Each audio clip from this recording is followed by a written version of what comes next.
नमस्कार दर्शकबिन, आज चाहिँ यो मौरी अत्यन्त चिसो समय भएको भएर मौरीलाई चाहिँ सुरक्षित गर्न चाहिँ यो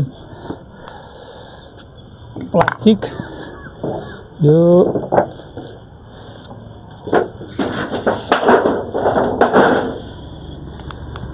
जुटको बोराले यसरी ढाकेको। मौसम चाहिँ एकदम अत्यन्त चिसो मौसम भयो। मौरी पनि चिसोले गर्दाखेरि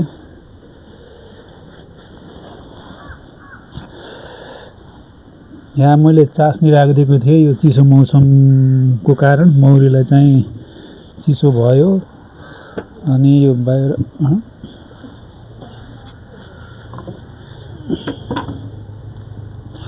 उड्न नसक्ने, खानाको अभाव भएको कारण चाहिँ म चाहिँ यो कृत्रिम चास्नी चिनी पानीको चास्नी गराएर राखिदिएको, त्यो निकाल्न जाँदैछु।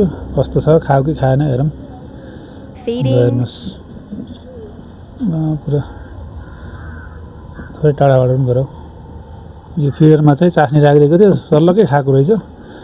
यो बेलुका राख्ने हो दर्शकबिन, त्यसपछि यो दिनको टाइममा निकालिदिनु पर्छ है, दिनमा राख्दिनँ भन्न।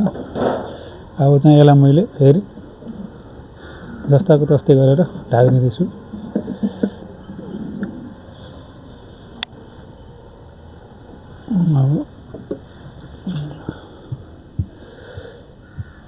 अब यसलाई पहिला जस्तो गरेर ढाकिदिने। Subscribe. भयो।